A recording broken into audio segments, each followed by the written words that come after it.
जय हिंद दोस्तों, वंदे मातरम। स्वागत है आप सभी का द गंगा एकेडमी के यूट्यूब चैनल पर। दोस्तों, यदि आप उत्तर प्रदेश पुलिस और यूपीएसआई की तैयारी कर रहे हैं तो ये क्लास आपके लिए बहुत ही यूजफुल होने वाली है। दोस्तों, आज की क्लास में हम भारतीय संविधान के अंतर्गत भारतीय संविधान के प्रमुख भाग के बारे में चर्चा करेंगे। दोस्तों, आपको बता दें, भारतीय संविधान से एग्जाम में डायरेक्ट प्रश्न बनते हैं। क्या बनते हैं? डायरेक्ट प्रश्न, यानी कि आपसे पूछा जाएगा कि किस भाग में किसका उल्लेख है या इस विषय का उल्लेख भारतीय संविधान के किस भाग में है। इस प्रकार से एग्जाम में डायरेक्ट प्रश्न बनते हैं। तो आज की क्लास बहुत ही महत्वपूर्ण होने वाली है। जैसा कि आप देख रहे हैं, भारतीय संविधान के भाग। आज की क्लास में हम टॉप 20 प्रश्नों को बहुविकल्पीय प्रश्न के रूप में कवर करेंगे, जिससे आपकी प्रैक्टिस हो जाएगी और आपको एक आइडिया लग जाएगा कि एग्जाम में किस प्रकार से प्रश्न पूछे जाते हैं। तो चलिए अपनी क्लास को शुरू करते हैं और देखते हैं जल्दी से फटाफट से प्रश्नों को कि किस प्रकार से एग्जाम में प्रश्न बनते हैं। तो जैसा कि आप देख रहे हैं, पहला ही प्रश्न है, प्रश्न नंबर 1। भारतीय संविधान में कुल कितने भाग हैं? ए 18, बी 20, सी 22, डी 24। तो इसका जो सही आंसर होगा दोस्तों, सी ऑप्शन क्या होगा? करेक्ट होगा, 22। यानी कि भारतीय संविधान में कुल 22 भाग हैं। कितने भाग हैं दोस्तों? 22। अगला प्रश्न है हमारा प्रश्न नंबर 2। प्रश्न नंबर 2 की बात करें, संविधान के किस भाग में संविधान संशोधन की प्रक्रिया का उल्लेख है? आपको ये बताना है कि भारतीय संविधान के किस भाग में संविधान संशोधन की प्रक्रिया का उल्लेख है। ए भाग 3, बी भाग 4, सी भाग 20, डी भाग 22। तो इसका जो राइट आंसर हो जाएगा दोस्तों, सी ऑप्शन क्या होगा? करेक्ट होगा, भाग 20। यानी कि संविधान संशोधन की प्रक्रिया का जो उल्लेख है वो भारतीय संविधान के भाग 20 में है। अब हम नेक्स्ट प्रश्न देखते हैं, प्रश्न नंबर 3। प्रश्न नंबर 3 में आपसे पूछा है, संविधान के किस भाग में नीति निर्देशक तत्वों का उल्लेख किया गया है? ए भाग 1, बी भाग 2, सी भाग 3, डी भाग 4। तो आपको बता दें दोस्तों, इसका जो राइट आंसर हो जाएगा, डी ऑप्शन क्या होगा? करेक्ट होगा, भाग 4। यानी कि भारतीय संविधान के भाग 4 में राज्य के नीति निर्देशक तत्वों का उल्लेख किया गया है।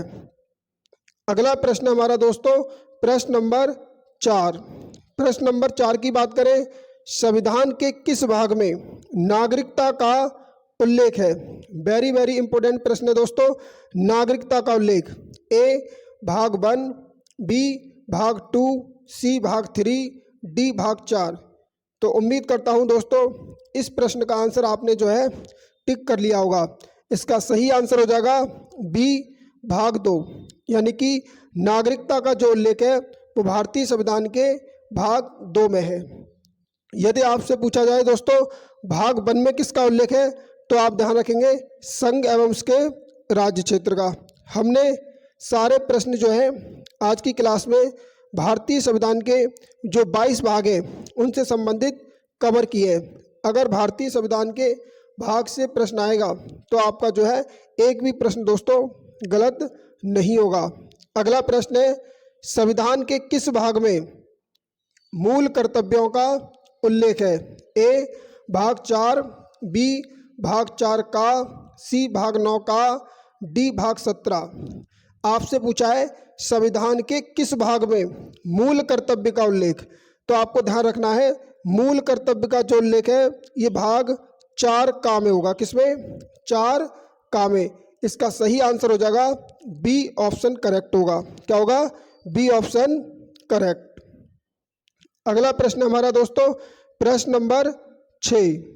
संविधान के किस भाग में मूल अधिकार का उल्लेख है? यानी कि मूल अधिकार यानी कि आपसे मौलिक अधिकार का उल्लेख पूछ रहे हैं कि भारतीय संविधान के किस भाग में है। तो आपको ऑप्शन दे रखे हैं ए भाग 2, बी भाग 3, सी भाग 4, डी भाग 2।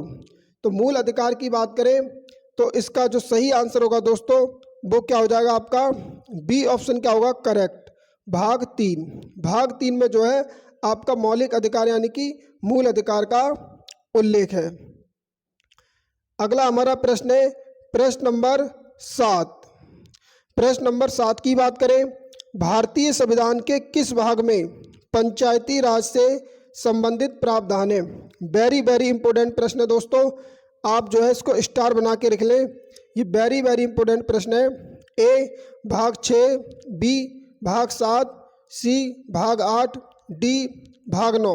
तो पंचायती राज से संबंधित प्रावधान जो है भारतीय संविधान के भाग 9 में, किसमें भाग 9 में जो है इसका प्रावधान किया गया है। इसका सही आंसर होगा आपका डी ऑप्शन करेक्ट होगा। अगला प्रश्न हमारा प्रश्न नंबर 8। भारतीय संविधान के किस भाग में नगर पालिकाओं से संबंधित प्रावधान है। आपको बताना है भारतीय संविधान के किस भाग में नगर पालिकाओं से संबंधित प्रावधान है। ए भाग 4 का, बी भाग 9 का, सी भाग 14 का, डी भाग 22। तो आपको ध्यान रखना है नगर पालिकाओं से संबंधित प्रावधान, इसका जो सही आंसर होगा वो होगा बी ऑप्शन करेक्ट, भाग 9 का, यानी कि भारतीय संविधान के भाग 9 का में नगर पालिकाओं से संबंधित प्रावधान है। बी आंसर जो है इसका करेक्ट होगा। अगला प्रश्न हमारा दोस्तों प्रश्न नंबर 9। प्रश्न नंबर 9 की बात करें तो संविधान के भाग 1 में निम्न में से किसका वर्णन है। आपको बताना है भारतीय संविधान का जो भाग 1 है इसमें किसका वर्णन किया गया है। ए संघ और उसके राज्य क्षेत्र का, बी नागरिकता, सी मूल अधिकार, डी राज्य के नीति निर्देशक तत्व। तो इसका राइट आंसर हो जाएगा दोस्तों ए, क्या होगा ए, यानी कि संघ एवं उसका राज्य क्षेत्र। भारतीय संविधान के भाग 1 में संघ एवं उसके राज्य क्षेत्र का उल्लेख है। ए ऑप्शन क्या होगा राइट होगा। दोस्तों यदि आपको क्लास पसंद आ रही है और आप हमारे YouTube चैनल को पहली बार विजिट कर रहे हैं तो प्लीज़ कृपया करके चैनल को सब्सक्राइब जरूर करें और वीडियो को लाइक ज़रूर करें। इससे क्या होगा दोस्तों हमें मोटिवेशन मिलेगा और इसी प्रकार की वीडियो हम आपके लिए एग्जाम से रिलेटिव लाते रहेंगे। अगला प्रश्न हमारा प्रश्न नंबर 10।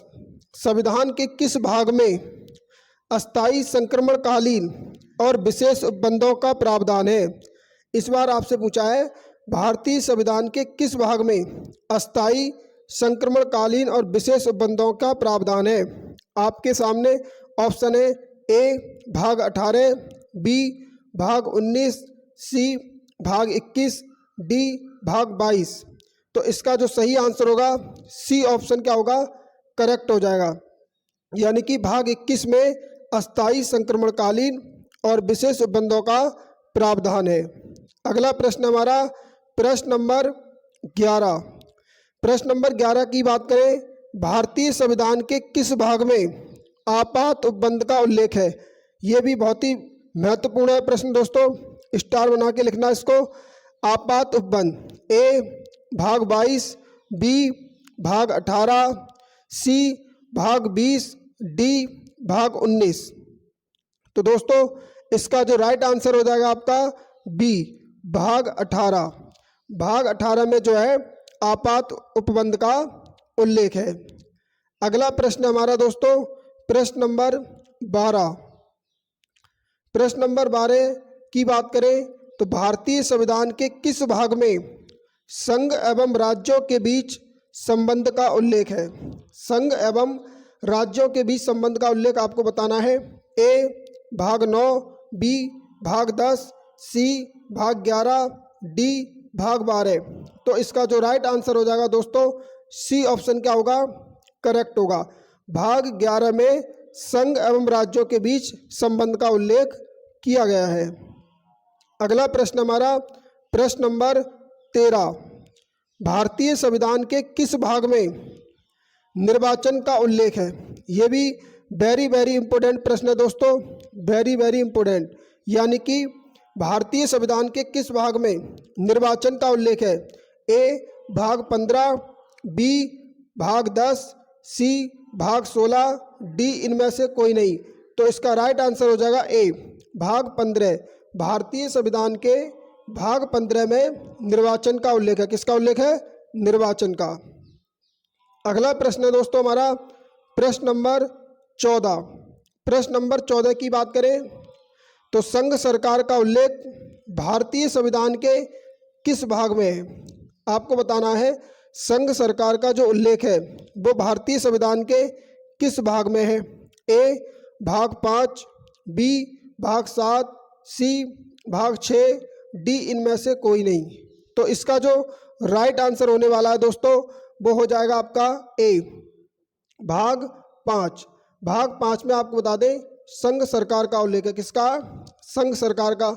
यदि आपसे पूछे भाग 6 में तो आपको ध्यान रखना है भाग 6 में राज्य सरकारें। किसका उल्लेख है? राज्य सरकारें। जो राज्य की सरकारें होती हैं इनका उल्लेख भारतीय संविधान के भाग 6 में है। अगर आपसे एग्जाम में पूछा जाए भाग 7 में तो आपको ध्यान रखना है भाग 7 में निरसित का उल्लेख है। किसका उल्लेख है? निरसित का।